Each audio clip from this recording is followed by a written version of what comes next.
मोखां खाथेनानै हाबफैदों दुमदाखाल खालामफैदों माइक्र'फन सेख'नानै लानानै थांदों आरो बाहेरायाव माने बुलाय सुलाय खालामहैदों दाबि धमखि होदों 100-150 जन हाबनानै बे गोबां बेक्तिखौनो बे थान्दै मेलाव थानाय थान्दैफोरा सिनायो होननानै बुंदों आरो सोर खालामदों मानो खालामदों बबेनिफ्राय खालामफैदों बेखौ रावबो मिथियै गैया सोरनि मा मेन्टेलिटि दङ आरो सोर बेखौ उदखारि खालामनो नागिरदों सोर दादागिरि गुन्दागिरि खालामनानै इनाय अनागारि मैयानि जाथायखौ लानानै आं नोंथांमोननि सेरावहाय नैबे मोनसे आपडेट भिडिअखौ लानानै फैदों थ' जेन जानो हागौ नोंथांमोना बे समावहाय मोनथिखाबाय बै आंनि टाइटेलजों लोगोसे थाम्बनेलखौ नायनानै नङाब्ला लोगोफोर बर' थुनलाइ आफादनि 65थि सावरायमेल जथुम्मायावहाय बिबान सोलायनायखौ लानानै गोबां दुंहाव थासारिखौ नोंथांमोना नुनो मोन्दों ससियेल मिडियानि दारै बा सुलुं बिजोंनि गेजेरजों आरोना लोगोफोर थ' बेखौनो लानानैहाय जिहेतु जोंनि दुलाराय बर' फरायसा आफादनि आफादगिरि दिपेन बर' साराहाय बिथांमोननि बेफोरबायदि जाथायखौ लानानै बिथाङा दिनै नोंथांमोननि सेरावहाय मा बाथ्राखौहाय फोरमायथिदों बा खेंफोरथिखौ होदों आरोना लोगोफोर थ' बेखौ आं दिनै नोंथांमोननि सेरावहाय शेयार खालामनो होननानै नैबे मोनसे भिडिअखौहाय लाबोबाय थ' जियानो जा लोगोफोर नोंथांमोना बिथां दिपेन सारनि खुगानिफ्रायनो जोबजासिम भिडिअखौ खोनासंलां अब्लानो बुजि मोनगोन आरोना लोगोफोर मेन जाथाया सोरमोन आरो मा जाहोननि थाखाय दिनै बिथांमोना बेफोरबायदि दुम दाखालखौ खालामखो नङा होमब्ला लोगोफोर थ' नायलांदो भिडिअखौहाय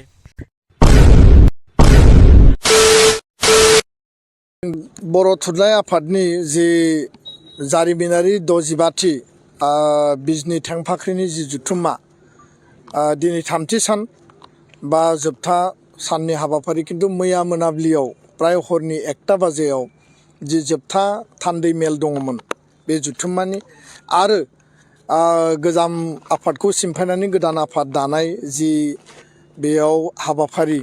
जागायजेनदोंल'सोमोन रिजलिउसन एडप्ट खालामनाय जाबाय आरो गासै थान्दैफोरा गणतान्त्रिक भाबै शान्तिपुर्ण भाबै गावबा गावनि खोथा बाथ्राफोरखौ इसुसफोरखौ बे थान्दै मेलाव बिथांमोना दैखांदों आरो दुलाराय बर' फरायसा आफाद हिसाबै जोङो लोब्बा आफाद हिसाबै जोङो जोबोद गोजोनै जोङो जेबो बाथ्रा बुङाबासिनो थान्दैफोरनि खोथाफोरखौ इसुसफोरखौ एजेन्डाफोरखौ खोनासंनानै हाबा मावलांनायनि खोथाफोरखौ जोङो बे गोसोखांबाय थादोंमोन आरो बे समावनो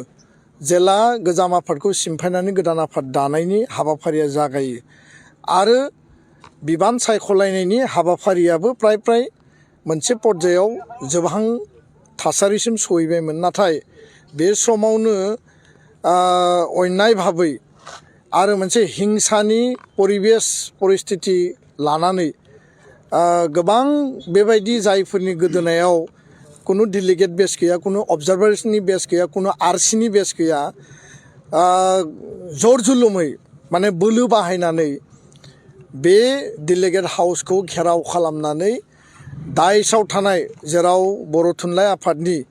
माने बारग' आफादगिरि बा बे थान्दै मेलनि केयारटेकार आफादगिरि डक्टर सुरत नार्जारि सारा मासि लानानै आफादखौ सामलायबाय थादोंमोन आरो आफाद सामलायनानै बिबान सायख'नायनि हाबाफारिखौ मावबाय थादोंमोन आरो बे समावनो दाइसआव गोबां गेदेमा सुबुंफोर दङमोन दैदेनगिरिफोर दङमोन जर जुलुमै मोननै माइक्र'फनखौ बोखांनानै लानानै थाङो आरो सिङाव प्राय 100-150 जनसो माने फेग्लुंनाय बे माखासे सन्देहजनक बेक्तिफ्रा माने इनाय आरो अनागारि गोसो लानानै हिंसानि गोसो लानानै दुम दाखाल खालामो दावराव दावसि खालामो आरो धमकि होयो जे माने बे थान्दै मेलखौ बन्द' खालामनांगौ आरो बिथांमोना मा उद्देश्य दङ जों मिथिया खिन्थु कुनु खोथा गैया बाथ्रा गैया खारन बे बर' थुनलाइ आफादनि पबित्र मोनसे थान्दै मेल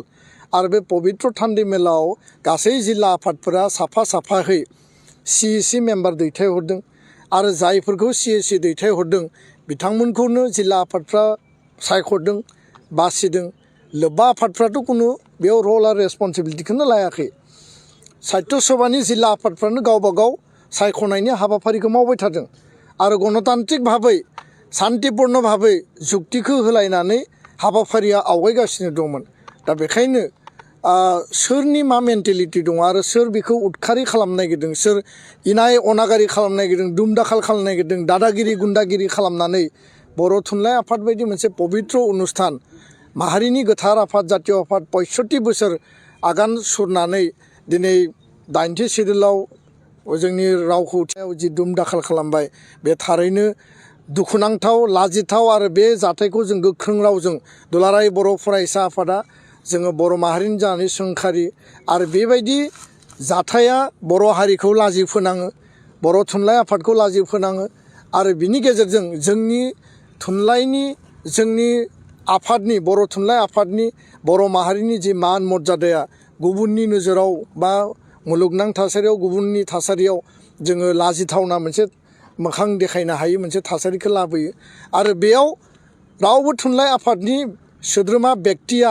बा बेयाव लोब्बा आफादनि सोद्रोमा बेक्तिया बा बेयाव आरसि आरो डेलिगेट जानानै फैनाय अबजार्भार जानानै फैनाय बेक्तिया बेयाव इनभल्भ गैया बे टटेलि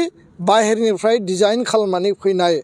मोनसे आक्रमणमोन मोनसे थासारिमोन आरो मा उद्देश्यजों खालामदों मानो खालामदों बे खोथायानो दिनै साननो गोनां खारन थांनाय 6 बोसोराव बर' थुनलाइ आफादनि जथुम्मायाव जों बेबायदि थासारिखौ नुबोफेराखैमोन थांनाय समाव जादों गुलि गावग्लुंनाय जादोंमोन दतमायाव गुबुन गुबुन थासारियाव आरो दिनै फिन खेबसेबाव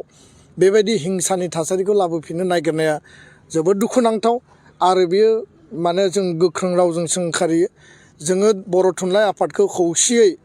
जोङो बयबो गसंथानानै बेखौ रैखाथि होनांगोन बे जोंनि माहारिनि पबित्र मोनसे अनुस्थान आरो बे अनुस्थाननि गेजेरजों बर' हारि थांना थानायनि थामोनथा रैखाथिनि सिमांखौ जों नुदों आरो बेखायनो जों बेखौ रैखाथि होनानै खौसेयै गसंथानानै उननि समाव जों हाबा मावलांनांगोन होननानै आं बेखौनो खावलायो आरो बे जाथायाव जोङो जोबोद दुखु मोनदों आरो बे जाथायजों जायफोरा लोब्बा दङ माने बेयाव गोबाङानो बुंदों जे बे बेक्तिफोरा जायफोरा बेयाव मोखां खाथेनानै हाबफैदों दुम दाखाल खालामफैदों माइक्र'फन सेख'नानै लानानै थांदों आरो बाहेरायाव माने बुलाय सुलाय खालामहैदों दाबि धमखि होदों 100-150 जन हाबनानै बे गोबां बेक्तिखौनो बे थान्दै मेलाव थानाय थान्दैफोरा सिनायो होननानै बुंदों आरो सोर खालामदों मानो खालामदों बबेनिफ्राय खालामफैदों बेखौ रावबो मिथियै गैया बेखौ बुंलायनांगौनि खोथा गैया दा बियो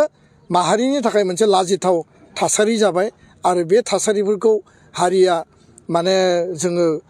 माने जुजिनांगोन आरो बे थासारिखौ जोङो गैया खालामनानै गोजोन आरो सान्तिनि माने गणतान्त्रिक मोनसे समाज दानाया जों बयनिबो बिबान गोजोन्थों राजखान्थियाव राजखान्थियारि आखाइ दङ ना गैया बेखौ थान्दै मेलनि थान्दै बिथांमोना प्राय 1600सो थान्दै आरो अबजार्भार बेयाव दङमोन जिहेतु बेयाव बडि फर्मेशननि मोनसे प्रसेस सोलिबाय थादोंमोन बेयाव गासिबो जेनेरेल डेलिगेट हिसाबै बेयाव दङमोन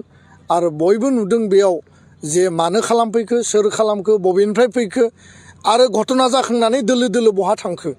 आं रावखौबो बुंनो नागिराखै आरो बेखायनो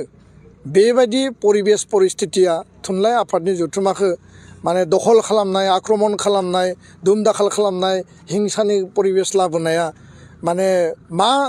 माने बुजायनो नागिरदों आरो माबायदि हारि दानो नागिरदों जे जोंनि हारिया इसेबां गोलाव संग्रामनि गेजेरजों फैनानै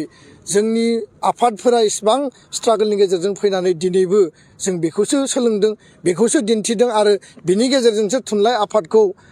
आवगायलांहोनो नागिरदों बा थुनलाइ आफादखौ बबेबा पइन्टआव दोननानै बेबायदिसो डिक्टेट खालामनानै लांनो नागिरदों बेसो जोंहा दिनै साननो गोनां बाथ्राया आरो बर' रायजो राजाया बेफोर खोथाखौ साननानै थार बिजिरगोन होननानै आङो मिजिंथिबाय गोजोन्थों थ' बेनोमोन लोगोफोर भिडिअ'निसो नोंथांमोना जोबजासिम जुदि नायदोंबा थारैनो भिडिअ'खौहाय मोन्थिलांखाबाय बिथां दिपेन बर' साराहाय नोंथांमोननि सेराव मानि थाखायहाय मा जाथायनि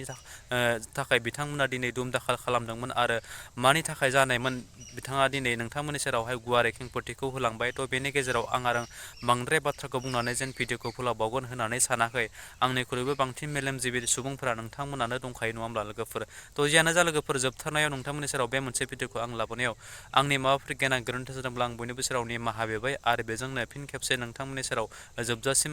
खुलुमनायखौ थाबाय आरो नोंथांमोना आंनि चेनेलावहाय गोदानब्ला आंनि चेनेलखौ साबस्क्राइब खालामदो लोगोसे लाइक कमेन्ट एन्ड शेयार खालामदो जोबथारनायाव बेल आइकनखौ नोंथांमोना दाबायना हो आरोना लोगोफोर जाहाथे बेफोरबायदि गोदान भिडिअ होयोब्ला गिबि नोंथांमोननियावहाय नटिफिकेसना सहैनाय बायदि आरोना लोगोफोर स' थेंक इउ स' माच आरो नेक्स्ट भिडिअ फिन खेबसे लोगो मोनगोन बाय बाय